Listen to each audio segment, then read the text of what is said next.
Halo warga kota, jumpa lagi dengan saya Fahrul di obrolan kota kita. Dan kali ini saya sudah kedatangan seorang aktivis, relawan sih sebenarnya, relawan pendidikan. Karena masih dalam tema memperingati Hari Guru. Kemarin kita sudah ngobrol tentang Merdeka Belajar. Nah, kali ini kita coba memotret pendidikan dari sisi yang lain, dari sisi kerelawanan. Nah, hadir bersama saya Kak Maya Safitri. Gimana kabarnya, Kak? Alhamdulillah baik, Bang Di Fahrul. Pontianak lagi hujan ya? Iya, Basah kuyup ya? 2 kali singgah saya. Oh, luar biasa effortnya ya. Iya, itu. Usahanya untuk hadir di obrolan kota kita ya. Oke, Kak Maya ini adalah relawan pendidikan yang malang melintang di dunia pendidikan, dan kabarnya beliau baru pulang nih dari aktivitas mengajar di Sulawesi ya. Iya, Sulawesi Nah, Tengah. nanti kita tanya, beliau harus berbagi cerita tentang apa pengalamannya ya. Oke Kak Maya, sebelumnya saya terus terang terima kasih banyak Kak Maya sudah mau hadir di obrolan kota kita, dan ini masih dalam rangka memperingati Hari Guru ya. 25 November 2023 kemarin. Iya.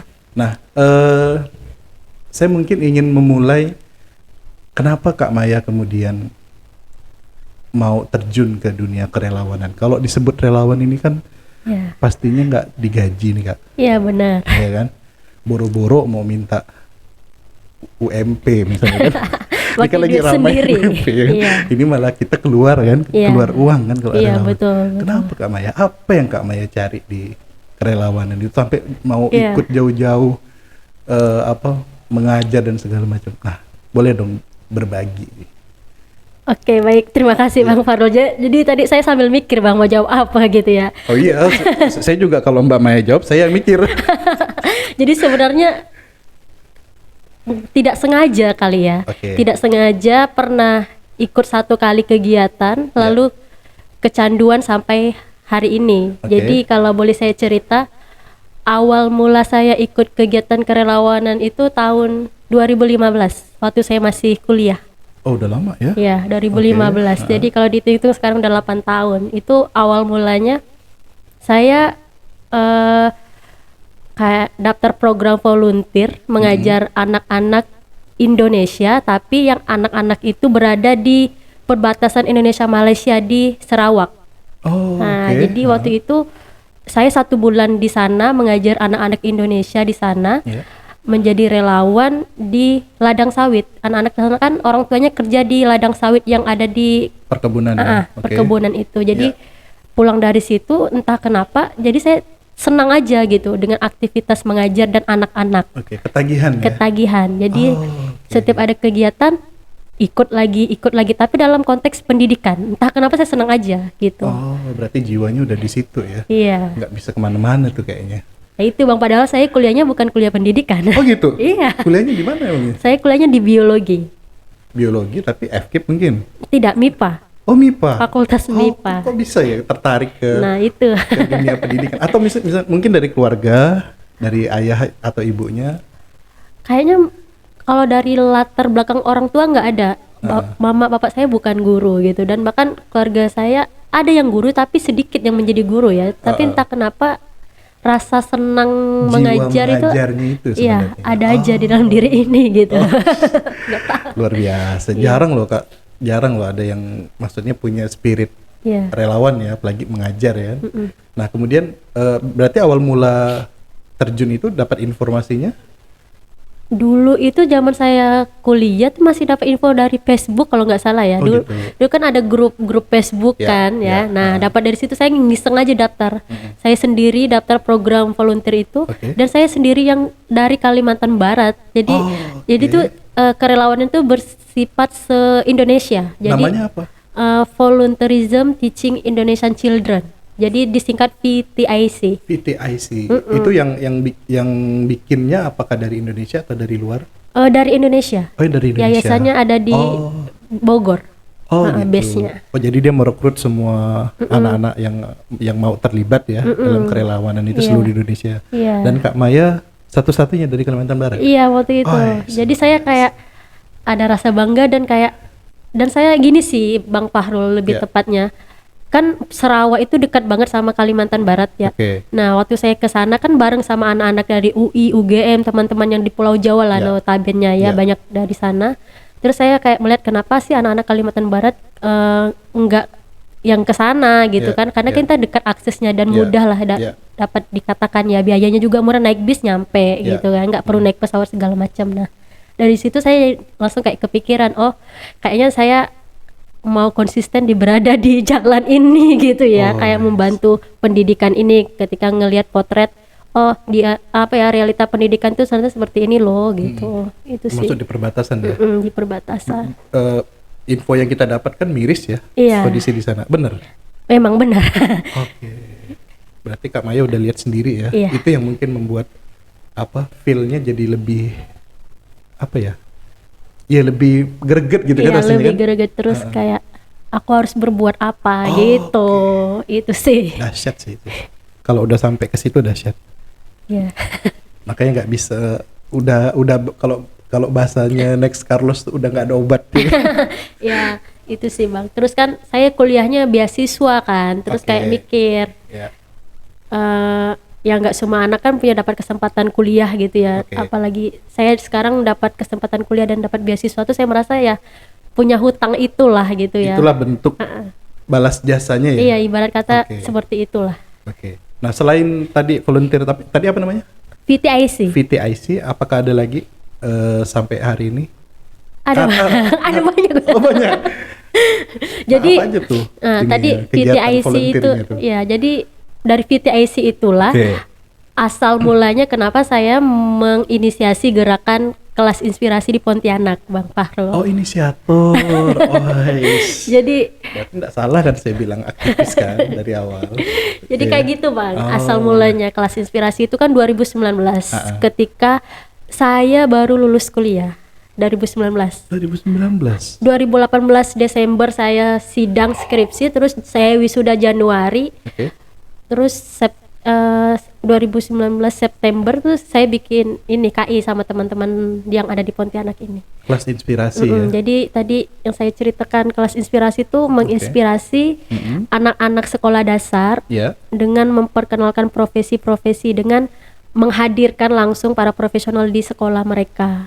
Nah, Oke. karena begini Bang Farul, waktu saya di Sarawak di Malaysia itu, Ya. ketika saya bertanya ke anak murid saya yang di ladang sawit itu, saya Ya. tanya begini, ini pakai bahasa sana ya, bahasa Melayu, anak-anak mau jadi apa nanti kalau sudah besar? Oke. Ibu guru, gitu kan? Bukan ibu guru, bang cikgu. Cikgu, saya nanti mau jadi tukang tombak buah. Saya nanti mau jadi tukang tabur baja. Jadi tabur baja tuh pupuk. Oke. Pupuk di ladang sawit. Ya. Terus mau tombak buah tuh yang tukang julukin buah sawit. Ngejatuhin manen buah sawit lah gitu. Terus saya tuh belajar dari momen itu, oh ternyata anak-anak itu belajar dari lingkungan sekitarnya. Oke. Ketika dia melihat aktivitas itu yang ada di lingkungan sekitarnya setiap hari, dia punya cita-cita seperti itu. Mereka nggak kenal polisi, bukan nggak kenal, tahu, cuman Nggak pernah lihat. nggak dikenalkan aja Oke. gitu. Nah, makanya saya terinspirasi lah bikin kelas inspirasi biar agar anak-anak tuh tahu ragam profesi, bukan hanya Jadi sekedar di pikiran mereka bukan Iya. hanya sekedar yang mereka lihat di lingkungannya. iya ya? itu. Oh, Itulah adanya, jadinya ada kelas inspirasi waktu itu. udah jalan berapa lama itu? Oh, dari 2019 tadi ya? Iya, 2019. Totali sekarang sudah berapa banyak yang ikut di situ? Kalau sekolah yang terlibat sekarang kayaknya udah ada 11 sekolah SD sekota Pontianak. Jadi setiap batch itu ada sekitar 5 sampai 4 sekolah yang kita hadiri. Jadi kegiatan itu serentak di beberapa sekolah. Di beberapa sekolah kegiatannya berarti ada banyak narasumber yang Iya. langsung bersamaan begitu? Iya, jadi kita Oh, paralel oke. serempak di beberapa sekolah. Oke, durasinya setiap kapan tuh? Itu sebenarnya kita kan ini kan sifatnya gerakan, jadi Oke. nggak ada durasi harus setahun sekali, setahun dua kali, nggak ada. Itu tergantung bagaimana, kalau relawannya memang ayo gerak kita bikin, kalaupun Oke. memang mau jeda dulu ya nggak apa-apa. Dan Ini terakhir kemarin baru banget Juli 2023 lalu teman-teman baru bikin KI yang batch ketiga. Jadi udah 3 Oke. batch. Oh, 3 batch ya. Totali pesertanya Aduh, itu kalau dihitung-hitung ribuan. kalau relawannya mungkin udah lebih dari seratusan kali ya kalau Dahsyat ditotalin ya. Inspiratornya aja mungkin udah lebih dari 30 mungkin udah Kayaknya sampai. saya tertarik ya. Banyak profesinya pun beragam, Bang. Iya, Jadi iya. bahkan yang bikin saya merinding itu adalah orang-orang jauh datang ke Pontianak dengan biaya sendiri untuk jadi inspirator di Pontianak. Sekedar sharing berbagi Iya, ya. Oke. pernah ada dokter dari Jakarta, Oh, pernah ada insinyur engineering dari Jogja, oke. orang Kemenkyu, orang LPDP pernah datang untuk berbagi cerita ke adik-adik dan itu biaya sendiri dan kita memang pure ini kegiatan kelas inspirasi itu nggak ada bantuan dana dari siapapun dan bahkan kita relawan pun nggak meminta sponsorship dari manapun. Kita benar-benar kita tuh nyebutnya ini Bang, Mm-mm. iuran publik. Iuran Jadi publik. kita menyisihkan uang yang kita punya untuk ya kegiatan ini gitu. Oke. Jadi dari kita untuk kita. Jadi benar-benar prinsipnya itu Ya. sukarela, tulus dan tanpa kepentingan. Oh, sukarela tulus tanpa kepentingan. Iya. Berarti nggak bisa dipolitisasi tuh. Kayak gitu, Bang. Oke. Nah, berarti kalau misal itu kan sekolah tadi SD ya. Nah, sekolah yang ikut itu bagaimana? Mau ikut ke situ misalnya. Ya. Jadi kalau untuk sekolah Ya. kita itu kadang bekerja sama dengan Dinas Pendidikan Kota Pontianak. Oke. Jadi kadang Ya. kita minta izin dulu kan ke dinas, minta rekomendasi. Kadang kalau sekolahnya mana, sekolah yang mana gitu ya, itu kita yang relawan tentukan. Kadang kita ngeplottingnya itu merata. Jadi satu kecamatan satu sekolah. Kadang kecamatan Pontianak Timur satu, Pontianak Selatan satu, Pontianak Utara satu Supaya sekolah. rata ya. Supaya rata. Oke. Kayak gitu. Skupnya baru di Pontianak berarti. Baru di Pontianak. Dan apakah ada rencana untuk kemudian keluar? Sebenarnya niatan itu ada Bang, karena gini, kebaik itu kan hal baik ya. Kalau hal baik itu makin meluaskan makin baik gitu. Betul. Dan saya bilang ke teman-teman relawan KI Pontianak, kan mereka ada anak-anak daerah. Saya bilang, boleh banget kalau misalnya teman-teman mau bikin KI di daerah teman masing-masing. Kalau memang perlu di coaching atau dibantu ngebimbingan di awal itu Ya. kita dengan senang hati gitu dah. Tapi memang pada saat ini belum gitu. Tapi saya berharap memang ada KI-KI di kabupaten-kabupaten yang ada di Oke. Kalimantan Barat ya gitu. Ya. Jadi kan memang yang paling ngena itu kadang di daerah gitu. Kalau daerah, Pontianak kan skupnya kota ya. Nah itu sih Bang. Ya udah, mudah-mudahan yang nonton video ini mungkin ada yang tergerak ya Iya. untuk kemudian membuat kelas-kelas inspirasi di Iya. daerah-daerahnya. Nanti kontak aja Kak Maya ya kan. Ya follow Instagramnya. Oh, di Instagramnya. Kelas Inspirasi Nah, nanti saya Pontianak. nampilkan Instagram Kelas Inspirasi Pontianak. Iya. Silakan kontak di situ. Kalau misal Iya. pas ada yang ada nonton video ini ya, kontak Iya. ke Kak Maya. Oke, nah apakah untuk sekolahnya sendiri apakah cuma SD, SMP, SMA, kenapa tidak dikunjungin? Kita pilihnya SD. Jadi memang kalau kelas inspirasi itu fokusnya ke SD, Bang. Kenapa? Kenapa SD? Karena saya pernah ngebaca data gitu ya. Oke. Saya punya data, ternyata angka putus sekolah tertinggi itu ada di jenjang sekolah dasar. Dan Oke. kenapa anak-anak itu bisa putus sekolah ya? Tadi mereka nggak punya tujuan atau cita-cita. Jadi ketika anak-anak itu punya cita-cita kan kita bisa memotivasi ya. Oh, ketika menjadi guru berarti harus tetap lanjut sekolah. Jadi kadang ditanamkan pesan seperti itu. Jadi sebenarnya tujuan kelas inspirasi itu salah satunya. Oke. Menurunkan angka putus sekolah lah ibarat kata. Selain Dari SD itu dicegah ya? dari Oke. SD. Jadi memotivasi anak biar oh aku mau jadi ini, aku mau jadi dokter, jadi polisi, apa segala macam gitu. Iya. Ya memang kita kan seringkali ditanya cita-cita kita kan Iya, waktu SD ya iya, kan. iya. Jarang kalau udah SMP SMA ya. Iya, benar-benar. Apalagi kuliah. Ya udah punya jalan masing-masing Betul. kan. Udah tahu di pikirannya mau jadi apa kan. Iya. Justru impian-impian itu munculnya ketika SD ya. Iya. Oh, menarik sekali. Kok bisa sih Mbak Kak Maya kepikiran kayak gitu? Saya juga awal mulanya pun saya kayak kurang percaya diri gitu ya, karena saya berpikir apa ada teman-teman saya yang Yang mau, punya mau ngebantu dan Iya. punya pikiran yang sama dengan saya gitu. Tapi entah kenapa waktu itu saya berpikir oh kalau saya nggak coba saya nggak tahu gitu. Oke. Jadi saya coba ngomong ke satu teman, dua teman dan alhamdulillah teman-teman tuh pada ayo gas gitu, Oh, support system lah. Jadi senang, banyak yang bantu sampai hari ini pun. Ketika saya kemarin setahun Ya. saya tinggalkan Pontianak kan, saya kira tuh kelas inspirasi tuh akan kayak apa akan mati gitu ya, apa pasif Apa gitu. nunggu Nah, harus hadirnya Kak Maya iya gitu ya. gitu. Tapi saya senang gitu ketika saya tinggalkan ternyata masih ada loh orang-orang yang mau bergerak Oke. dalam jalan kebaikan ini, dan saya sangat mengapresiasi itu dan sangat berterima kasih kepada teman-teman KI Pontianak yang mungkin nonton ya. Saya Oke. sangat terima kasih teman-teman udah mau apa ya, masih mau percaya gitu ya kalau kelas inspirasi ini akan berdampak baik untuk anak-anak gitu dan sekolah itu sih. Oh iya, saya support penuh, ya kan? Nanti boleh kita undang salah satu pesertanya. Boleh, ya kan? boleh. Itu Ya kan? Biar dengarkan ngobrol, cerita dari mereka. cerita mereka gimana sih pengalaman, ya kan? Iya. Dapat coaching dari kelas inspirasi, ya kan? Iya. Menarik banget nih. Baru tahu ya saya. Ternyata ada anak Pontianak, Kalbar yang kemudian bisa membuat sesuatu yang, ya ini kan baru 3 tahun, 4 tahun ya. Iya. 4 tahun. Masih panjang kan perjalanannya kan? Saya berdoa sih panjang harus. umur kebaikan. Harus dan kita harus berjuang untuk itu. Iya. Kita support nanti sepenuhnya ya.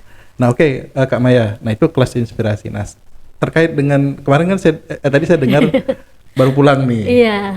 ngajar. Nah, itu apalagi tuh? Ini aktivis benar. Bang Farid. Ada kelas inspirasi. Oh, ini baru pulang lagi ngajar. Nah, itu apa tuh? Bagian mana lagi itu? Episode yang mana lagi? Episode mana lagi?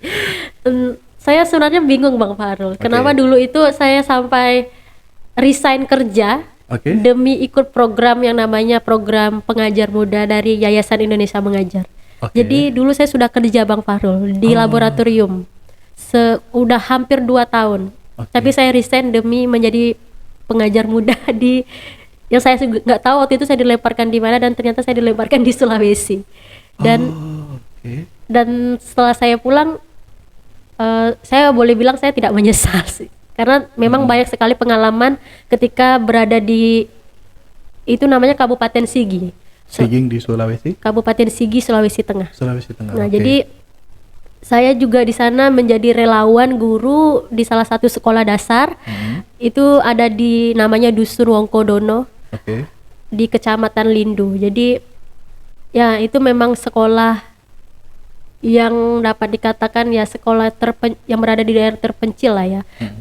Tempat saya mengajar itu nggak ada listrik, belum ada jaringan, belum ada sinyal lah. Terus masyarakat masih hidup dengan sederhana, masak masih menggunakan kayu bakar. Terus saya merasa melihat Indonesia tuh dari sisi lain gitu. Oke. Jadi kayak ketika ngelihat potret pendidikan, kehidupan masyarakat, saya benar-benar bersyukur dapat kesempatan 1 tahun itu. Dan apa ya, kesempatan 1 tahun itu nggak bisa dibeli siapapun, dan saya rasa nggak ada seseorang pun yang bisa membayar itu gitu. Dan apa ya, ketika ngelihat anak-anak di daerah itu, saya merasa punya rasa optimis dalam artian begini Bang Farul.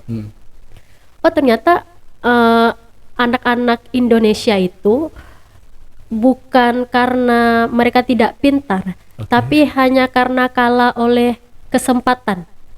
Mereka nggak punya kesempatan belajar. Dalam arti begini, kesempatan dalam hal menikmati fasilitas sekolah yang baik, yang lengkap, bukunya ada, ya kan, papan tulisnya bagus, gitu, ada perpustakaan. Sebenarnya anak murid saya itu pinter, cuman mereka terbatas aja, dan mereka nggak punya kesempatan. Itu. Artinya potensi anak Indonesia tuh besar sebenarnya. Iya. Itu Bang Farul. Itu sih yang saya sangat saya sedihkan, terus saya banggakan juga gitu ketika ya sedihnya karena tadi fasilitas-fasilitas itu ya. Bangganya karena ternyata mereka punya potensi yang seandainya ini bertemu. Iya kan? Iya. Makanya kita nggak bisa bayangkan betapa hebatnya mereka, ya kan? Betul. Itulah yang membuat saya kayak harus gini, setelah saya selesai jadi alumni pengajar muda itu pun saya sekarang tuh berpikir Bang Farul, Ya. apapun profesi saya setelah ini, apapun pekerjaan saya setelah ini gitu ya, Ya. saya harus selalu ingat ada anak-anak di daerah sana tuh yang butuh bantuan gitu ya. Ada guru-guru di daerah yang selalu bekerja untuk pendidikan Indonesia gitu. Dan mengapa kamu nggak coba bantu mereka gitu? Dan mungkin memang salah satu cara ya, Ya. menurut saya Bang Farul, salah satu cara untuk menghargai guru-guru di daerah Ya. yang sudah bekerja bertahun-tahun bahkan berpuluh-puluh tahun itu, bahkan kadang ada nggak digaji, gajinya pun nggak seberapa gitu ya, ya dengan ikut bekerja gitu, dengan kita harus langsung turun lapangan, Oke. turun tangan, bantulah mereka sesuai dengan porsinya kita. Oke. Jadi mungkin kalau saya boleh mengutip ini pesan yang selalu disampaikan sama Pak Hikmat namanya. Pak Hikmat itu Ketua Yayasan Indonesia Mengajar. Ya. Pak Hikmat tuh selalu bilang bahwa permasalahan pendidikan itu kan sangat kompleks gitu ya, dan kita sebagai orang dewasa itu bisa mengambil porsi kita masing-masing untuk membantu permasalahan itu, kayak prasmanan. Jadi kalau ada prasmanan itu kan banyak menu, Iya. dan sesuai dengan selera kita, kita mau ambil banyak, sedikit, pedas, asin, manis, terserah gitu. Dan itulah yang diharapkan sama Indonesia Mengajar ya. Ayo semua orang kita terlibat dalam memajukan pendidikan gitu. Dalam artian nggak harus menjadi guru, nggak harus Bang Farul. Yang penting ambil aja porsi sesuai dengan yang kita bisa. Ya kapasitas kita Iya, masing-masing ya. iya, Oke. itu, gitu Bang Farul. Oh, 1 tahun ya di sana ya? Setahun nggak pulang. Setahun nggak ada pulang sama sekali? Enggak, jadi Berarti- memang begitu. Berarti hari raya pun di sana? Iya, jadi setahun itu saya bilangnya circle yang utuh. Jadi Idul Fitri, Idul Nggak ada Adha, putus? Tahun Baru, Imlek semua dirasakan di daerah orang dan tanpa keluarga, dan hanya ada beberapa teman. Jadi tidak hanya sendiri, jadi ada beberapa teman, tapi kita itu ditempatkan satu orang satu desa. Jadi kita itu desanya jauh-jauh. Tapi di kabupaten itu ada 8, tapi satu orang satu desa. Oh, Kayak jadi gitu. betul-betul kita berjuang sendiri ya? Iya, jatuhnya seperti itu. Oke. Pengen balik lagi nggak? Saya pengen ngelihat bagaimana masyarakat di desa saya Oke. ketika saya tinggalkan, bagaimana kondisi anak-anak saya ketika saya tinggalkan. Saya harap memang ada perubahan gitu. Ya. Dan kehadiran saya di sana memang bukan pahlawan, bukan superhero yang tiba-tiba langsung mengubah kondisi gitu ya, dari yang A jadi Z gitu atau apalah gitu ya, nggak bisa. Tapi saya yakin dan percaya dengan hadirnya waktu itu saya di sana, harapannya memang masyarakat jadi lebih sadar, lebih aware gitu ya tentang pendidikan, terutama orang tua. Jadi nggak ada lagi orang tua yang melarang anaknya untuk tidak sekolah gitu. Oh, masih ada itu? Masih kalau di sana masih Bang Farul, kadang anak itu dibawa pergi di kebun, Oh, oke. dan anak-anak itu kadang nggak sekolah sampai 2-3 hari karena mereka ikut orang tuanya tidur di kebun, dan kebunnya itu kan jauh dari rumah. Oh, berarti mindset juga pengaruh ya, Iya. di lingkungan mereka ya. Oh, oke. Dan tugas yang Kak Maya lakukan juga apakah mengedukasi ke orang tuanya Iya. juga? Jadi- Sekalian juga ke orang Iya. tuanya. Oh, Jadi kalau pengajar muda itu tugasnya bukan hanya sekedar menjadi guru, tapi juga memang tugasnya untuk pendekatan ke masyarakat. berarti kan? membentuk suasana itu ya, Iya, lingkungannya supaya kondusif untuk Iya. mendukung mereka belajar ya. Iya, membentuk ekosistem pendidikan lah, memajukan ekosistem pendidikan di daerah. Kayak Oke, gitu. kalau dibandingkan dengan yang tadi Kak Maya pada saat pertama kali itu di Iya. daerah perbatasan ya. Iya, Sarawak. Nah, itu gimana perbandingannya kalau dengan yang setahun kemarin?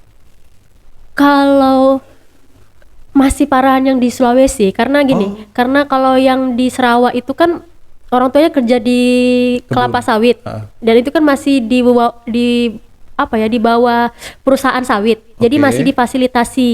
Oh. Nah, masih ada gedung sekolahnya, Oke. buku-bukunya masih dibantu. Jadi secara apa taraf ekonominya juga masih lebih ini ya, Iya. lebih mapan lah ya ketimbang yang Tapi kalau beda kalau Yang di dengan yang Sulawesi. di daerah, itu memang benar-benar dulu saya bilang gini, oh ada ya sekolah gini. Pas waktu pertama sekali saya datang itu tuh sekolahnya menyeberang danau, namanya Danau Lindu. Oke. Saya nyebrang ke dusun itu, terus saya bilang, apakah benar ada sekolah di dalam hutan ini gitu? Dan apakah ada masyarakat yang bermukim di sini ternyata memang ada gitu. Kampung gitu ya. Kampung. Dan itu hanya sedikit Bang Fahrul, tuh cuma 86 kakak, dan itu benar-benar kayak benar-benar terisolir dan terpisah. Ini dusun terpisah dari desa dan kecamatan, dipisahkan oleh danau. Jadi benar-benar saya tuh hidup ya jauh di seberang danau sana gitu, yang tanpa sinyal, tanpa jaringan, dan sana 100% agamanya agama Nasrani. Oke. Jadi dan saya menjadi minoritas, dan itu menjadi pengalaman yang menurut saya pengalaman berharga sih. Dan saya pun tinggal bersama keluarga piara saya itu keluarga Nasrani yang sangat sangat taat memeluk agama mereka. Dan ada kayak keluarga asuh gitu ya. Keluarga asuh, dan itu menurut saya pengalaman yang nggak mungkin saya dapatkan kalau saya nggak ikut program pengajar muda ini gitu. Ya artinya kan tantangannya jadi berlipat-lipat kan. Iya. Jadi di satu sisi Kak Maya harus menyelesaikan persoalan anak didiknya, Iya. di satu sisi menyelesaikan mindset lingkungannya, di satu sisi harus beradaptasi dengan budaya lagi kan, budaya, agama dan segala macam. Iya. Wah, dahsyat. Jadi kompleks Bang Fahrul. Aduh, itu pengalaman. Iya memang sih, nggak akan terbayar Iya. sampai kapanpun, walaupun cuma setahun kan. Cukup setahun. Tapi kan katanya mau balik lagi. Balik kalau bukan untuk menjadi pengajar muda ya, balik untuk dengan kontribusi yang berbeda ya kan. Iya, melihat perkembangan anak-anak. Yang diajar di sana berarti anak SD. Anak SD. Anak SD. Berarti yang Indonesia mengajar ini SD ya rata-rata. SD ya, itu tadi memang memutus rantai. Artinya kalau misalnya dari SD tingkat keberhasilan mereka itu sudah bagus untuk melanjutkan pendidikan, maka mereka akan sampai nih ke program pendidikan 9 tahun itu kan. 13 tahun ya sekarang ya. Sampai kuliah ya. Iya. Oke. Nah, menarik banget nih. Baru tahu saya benar. Nah, berarti Kak Maya itu satu-satunya dari Kalimantan Barat. Iya, kebetulan. Wah, dahsyat. Jadi merinding saya benar. Jadi satu angkatan itu kita kan direkrut juga senasional. Oke, ada seleksi juga. Ada seleksi juga. Jadi 39 orang. Oke. Terus dari Kalimantan Barat saya. Oke. Terus 39 orang itu disebar di 5 kabupaten yang berbeda. Oke. Ada di Sulawesi, tadi saya yang di Sulawesi, ada yang di Papua, ada yang di Maluku, ada yang di Nias, ada juga yang ditempatkan di Kalimantan Barat, di Kayong Utara.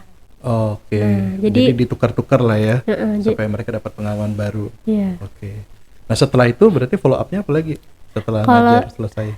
Jadi Indonesia Mengajar memang tidak menawarkan materi atau menjamin setelah jadi alumni kamu akan langsung jadi PNS segala macam gitu. Dan jadi memang benar-benar ini adalah, kalau Indonesia Mengajar bilangnya ini tuh sekolah kepemimpinan Bang Fahrul. Jadi kita itu nyebutnya ini S2 kepemimpinan.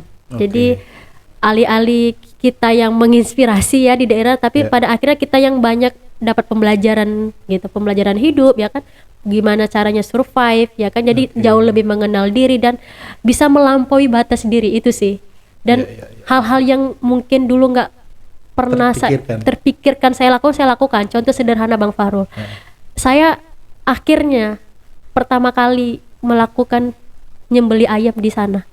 Kan sana Nasrani, ya kan? Jadi masyarakat di sana tuh bilang kayak gini, mereka sangat toleransi dan mereka sangat paham apa yang boleh, apa yang tidak boleh saya makan gitu.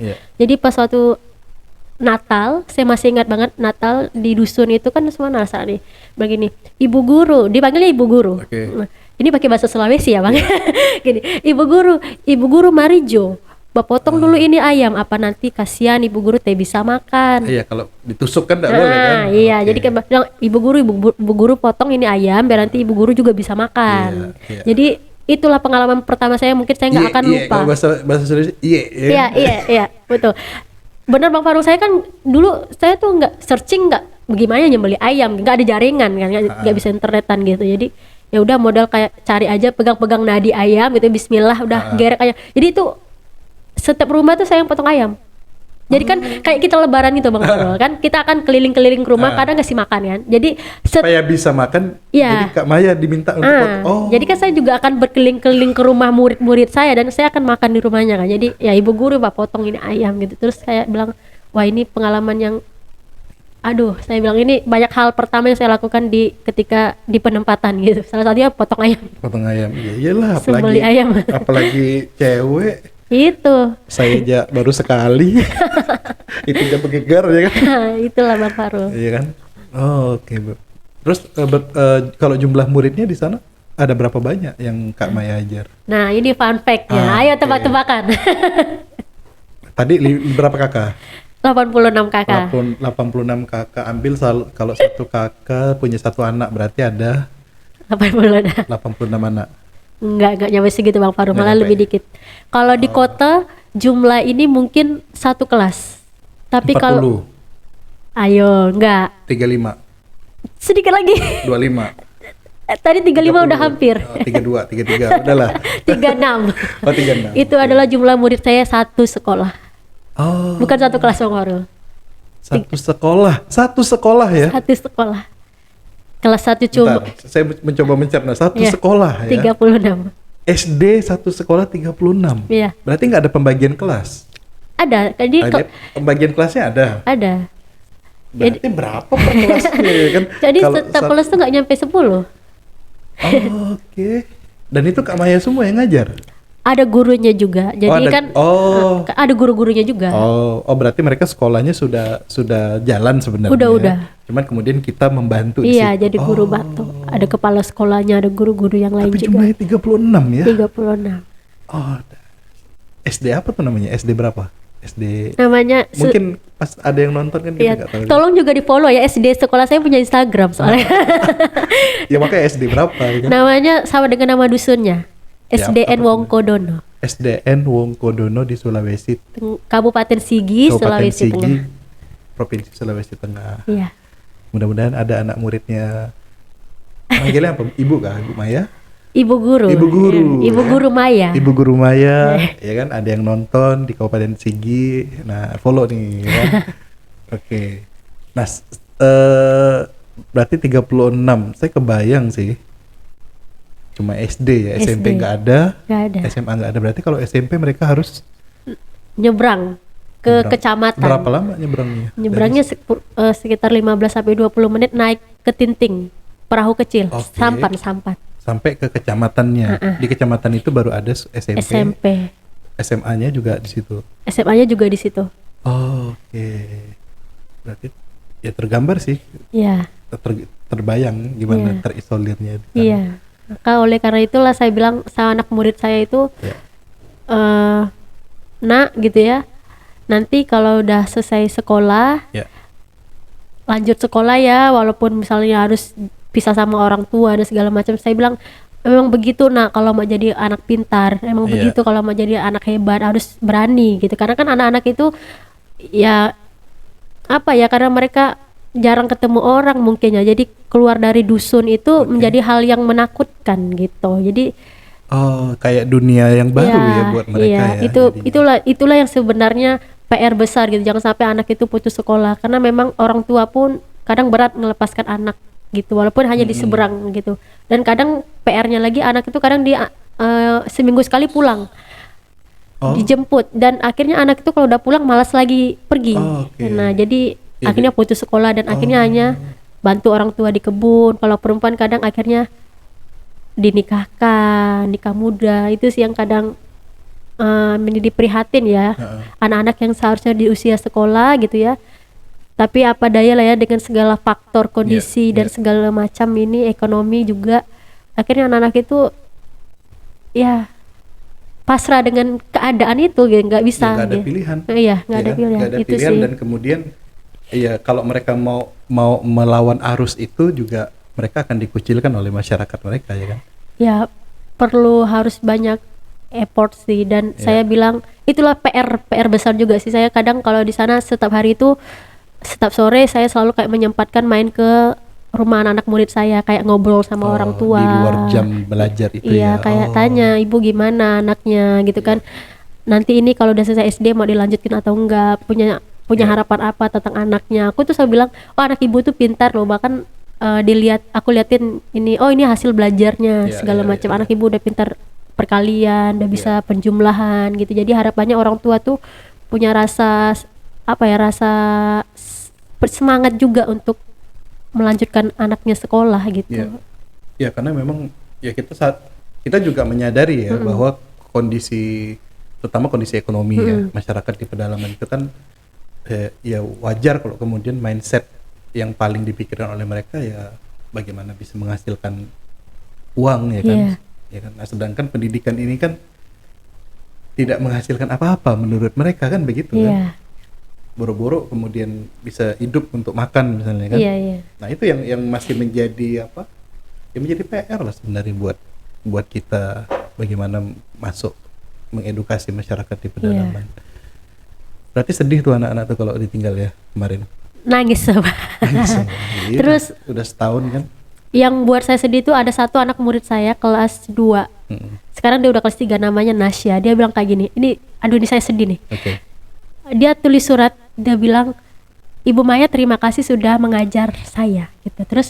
Terus dia tuh bisik-bisik ke saya bilang kayak gini, pas waktu saya pulang, saya pamitan pulang, dia bilang kayak gini, Ibu Guru, boleh saya ikut Ibu Guru pergi sekolah?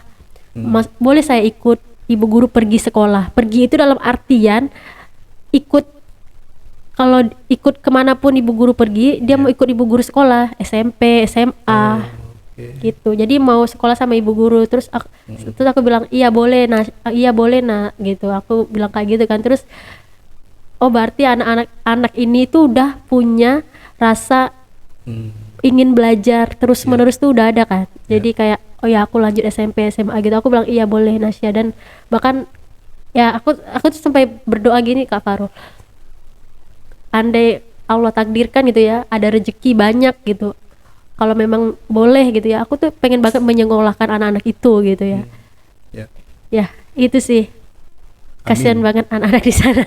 Amin. Iya, itu kan niat baik kan. Iya. Aduh. Ya begitulah. Obrolan yang banyak bawangnya kayaknya. Ya saya aja dengar ceritanya udah ya lumayan mengharukan ya. Dan memang ya itulah pekerjaan besar kita di Indonesia. Nah selanjutnya apa lagi nih Kak Maya? Selain tadi setelah selesai dari Indonesia Mengajar, sekarang kalau ini cerita baru sih.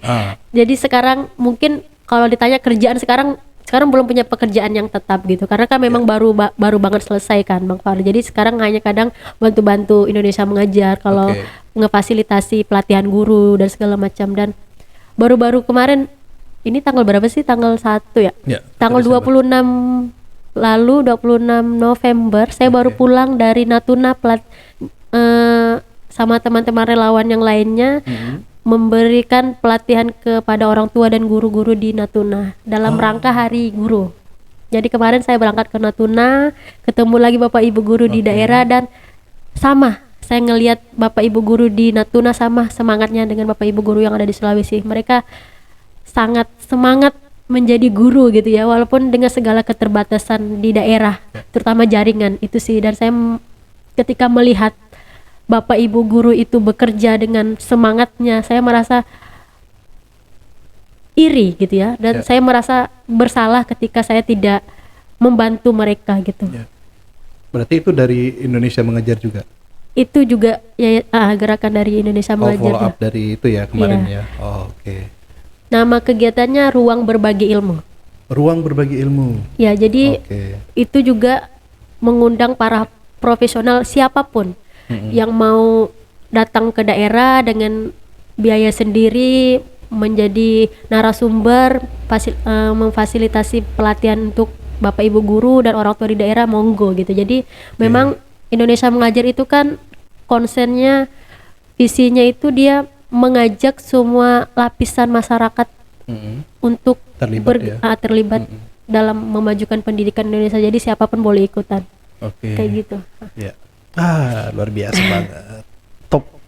Aduh, senang saya ketemu sama anak muda ya kan, kemudian menginspirasi ya. Nanti boleh deh saya sekali-sekali hadir di kelas inspirasi tuh, pengen. Boleh banget Bang Faroh, jadi pengen lihat inspirator. Ya kan? Jangan jadi inspirator. Saya jadi peserta aja lihat. Biar nanti anak-anak SD itu tahu profesi, ada loh profesi apa ini? Apa YouTuber, YouTuber, podcaster, kayak gitu-gitu. Tahu nanti anak-anak. Pasti anak-anak Ya. senang banget. Nah, nanti mereka kita undang ke sini. Jangan saya Boleh. jadi inspiratornya, masih belum layak lah. Boleh Bang Farul. Ditunggu 2024. Oke. Nah, selain kelas inspirasi, rencana kedepannya apa lagi nih Kak Maya untuk di dunia pendidikan? Apa ya? Mungkin kemarin tuh kan ada grup WA ya. Ya. Saya ngelihat di grup WA itu teman-teman relawan KI juga. Jadi kita ada yang baru lagi namanya nih Bang Fahrul. Namanya Tembokpedia. Oh, banyak nih rupanya kan. Jadi kalau Apa tuh Tembokpedia, Tembokpedia apa tuh? jadi Tembokpedia tuh kegiatan kita ngemural di tembok-tembok Oke. untuk menebarkan pesan-pesan baik, Mural di tembok untuk menebarkan pesan-pesan baik. pesan-pesan. Oke. Jadi dicarilah tembok-tembok yang sering dilalu-lalangi anak-anak sering Oke, bermain. Jadi oke. ketika anak-anak bermain, anak-anak bisa ngebaca pesan-pesan yang ada di tembok itu. Yang bikin muralnya? Relawan. Jadi Relawan kita juga? relawan. Jadi relawan, ada relawan sketsa ya kan, relawan yang mewarnai. Jadi tembok ini bisa dimural juga kalau ya. Jadi ada Kok pikiran namanya, kita sama ya? ada namanya Tembokpedia. Saya kemarin sengaja tidak memenuhi tembok ini Iya. dengan Hias-hiasan gitu ya. hiasan-hiasan karena saya belum tahu ini mau diisi apa. Mau diisi apa? Ada teman-teman Tembokpedia. Oke, Oke. kayaknya menarik ide itu. Iya. Kita Jadi- coba di sini. Nanti kalau nggak salah saya baca di grup itu tanggal 16 sampai 17 ini nanti kegiatannya. Ya kan ini kan nanti akan dilihat terus kan di Iya. obrolan kota kita kan. Iya. Jadi apa nilai kebaikannya ada di Iya. sini gitu loh. Jadi Oh, nilai oke, kebaikannya oke, itu pun kita menyesuaikan konteks. Jadi sebelum kita menggambar, kita nggak sembarang gambar Bang Fahrul. Oke. Jadi kita assessment dulu, tanya ke Pak RT setempat gitu ya. Oh Ya. kira-kira di sini rame anak-anak nggak? Oh rame Oh. gitu ya. Anak-anak sering main nggak? Sering gitu. Tapi kayaknya anak-anak sekarang udah jarang main deh, sering main gadget di rumah. Jadi di tembok itu disampaikanlah pesan, Oke. jangan terlalu sering main gadget, main Oh. bareng teman-teman aja di luar rumah lebih menyenangkan kayak gitu. Oh. Contohnya sederhananya kayak gitu. Terus misalnya banyak sampah gitu kan, masyarakat buang sampah sembarangan segala Bikin macam. muralnya Ah, gitu. mural yang buang sampah bla bla bla bla. Jadi pesan baiknya itu pun sesuai dengan konteks permasalahan yang ada di sekitar tembok itu sebenarnya. Menarik nih idenya, luar biasa Gitu. ya. Udah jalan berapa lama tuh? Kalau Tembokpedia kalau nggak salah dari 2020 atau 2021 deh. Iya. Udah ada nggak berapa? foto-foto tembok yang pernah difoto? Nanti kirim ke Ada saya nih. Aduh, ada Instagramnya. Terus follow aja Instagramnya? Tembokpedia Pontianak. Oh di situ ya. Ya Ada, udah nanti iya. saya ambil ininya Instagramnya, dilihat di situ. Oh. Begitu. Aduh. Iya ada ide-idenya luar biasa ya. Iya, begitulah. Ya udah nanti ini di Di mural. ya. Nanti tanya teman-teman Tembokpedia, mau nggak nih Ya, mau ngemural di nggak, sini? gitu kan. Nanti kita bantu ininya catnya. Nah, itu Iya. kadang yang jadi PR kita, Bang Far. Ya kan namanya sukarela Iya. kan. Sukarela ya ya harus siap dong dengan Iya. kondisi begitu kan. Karena udah tahu dari awal nggak bakal ada. Ya supportnya kan Iya. dari donatur-donatur. Iya. Ya. Ya doain lah mudah-mudahan obrolan kota kita ada AdSense-nya. Nanti kita coba Amin. bantu ya kan. Iya, iya. Berarti inisiatornya Kak Maya juga. Ya kan? Gimana ya? Aduh, kok jadi inisiator semua gitu. Udah, Sebenarnya bukan inisiator, Bang Farul. Inisiator kelas inspirasi, inisiator Tembokpedia, apalagi tadi Aduh, banyak banget ya. Enggak, itu aja sih, Bang. Itu aja. Dua. Yang lainnya cuma ikut jadi relawan. oh iya tapi kan seleksi juga Iya, ya kan seleksi juga. nggak asal ikut kan Iya. itu kan berat seleksinya iya dahsyat Ya, begitulah. Tembokpedia ya udah, nanti kita tunggu aksinya di bagaimana membuat mural di obrolan kota kita. Saya nggak tahu nih mau diisi apa nanti assessment dari kalian lah. By request lah boleh. Ya, nggak tahu juga saya kan apa yang ya obrolan kota kita kan sebenarnya pengen mengedukasi. Ya, Ya tujuan kita bikin ini kan ya karena ya di Pontianak juga saya juga searching kan nggak banyak gitu yang belum banyak yang kemudian podcast yang muncul untuk memberikan informasi edukasi ke masyarakat. Kan anggapannya jangan hanya Jakarta terus dong. Iya, Kenapa iya. daerah nggak boleh bikin seperti ini gitu kan? Iya. Walaupun yang kita obrolin itu tetap tema-tema global iya. ya kan, cuma kita berusaha untuk menghadirkan teman-teman ya kan yang menginspirasi, dan ternyata banyak gitu loh. Saya kaget juga, ternyata banyak anak-anak Pontianak, potensi Pontianak yang luar biasa gitu loh. Artinya mereka nggak hanya sekedar tinggal di daerah, tapi punya potensi yang dahsyat juga. Iya. Nah, Tapi, salah satunya, tapi sebenarnya gini Bang Farul, apa kelas inspirasi itu Ya. dan Tembokpedia itu nggak hanya di Pontianak sebenarnya. Jadi dia oke. udah ada di beberapa kota, dan bahkan kalau kelas inspirasi itu hampir di setiap provinsi itu udah ada. Oh. Jadi kita itu bisa ikut kelas inspirasi di daerah mana aja. Oh, Terus gitu. Tembokpedia juga kayak gitu. Ada Tembokpedia Jakarta, ada kelas inspirasi Jakarta, ada kelas Oh. inspirasi Bandung, Jogja gitu. Jadi memang ini tuh udah gerakan masif secara nasional gitu loh. Jadi Oke. bahkan inspirator-inspirator tadi saya bilang, Ya. bahkan mereka itu udah berkeliling ikut KI di daerah-daerah di Indonesia. Oke. Dan bahkan ada sebutannya pemburu KI, pemburu Oh, gitu kelas ya? inspirasi. Jadi kan mereka tuh sebagian besar inspirator tuh orang-orang udah bekerja Bang Farul. Oke. Jadi mereka bayangkan mereka meluangkan waktu ngambil cuti, pakai uang sendiri ke daerah untuk ikutan KI. Bahkan saya pernah nemu satu inspirator, dia udah ikut KI di 34 provinsi yang ada di Indonesia. Oh, udah ada semua berarti ya. Oh. Dan itu saya sangat kagum dan sangat, wah keren banget sih ada orang seperti ini gitu yang mau Iya. meluangkan waktu, tenaga, materinya gitu ya Ya. untuk hadir. Ya, artinya kan ada banyak yang sefrekuensi Iya. sebenarnya. Tinggal bagaimana kita menemukan itu dalam satu wadah ya kan. Iya. Ketemu deh jalannya nih, yuk Iya. bareng-bareng gitu. Menarik Begitu. sekali obrolan kita ya di tengah derasnya hujan. Iya. Aduh, udah mulai hujan lagi nih. Maklum Pontianak lagi musim hujan nih beberapa hari ini. Dan hujannya deras terus, nggak bisa ditunggu. Iya. Ya, oke, Kak Maya yang terakhir nih, yang terakhir. Rencananya ke depan mau ngapain lagi? Ditanya rencana. Aduh, kalau saya ditanya rencana ke Biasanya depan. aktivis nih kan banyak ide-idenya nih. Mau bikin apa lagi nih Kak Maya?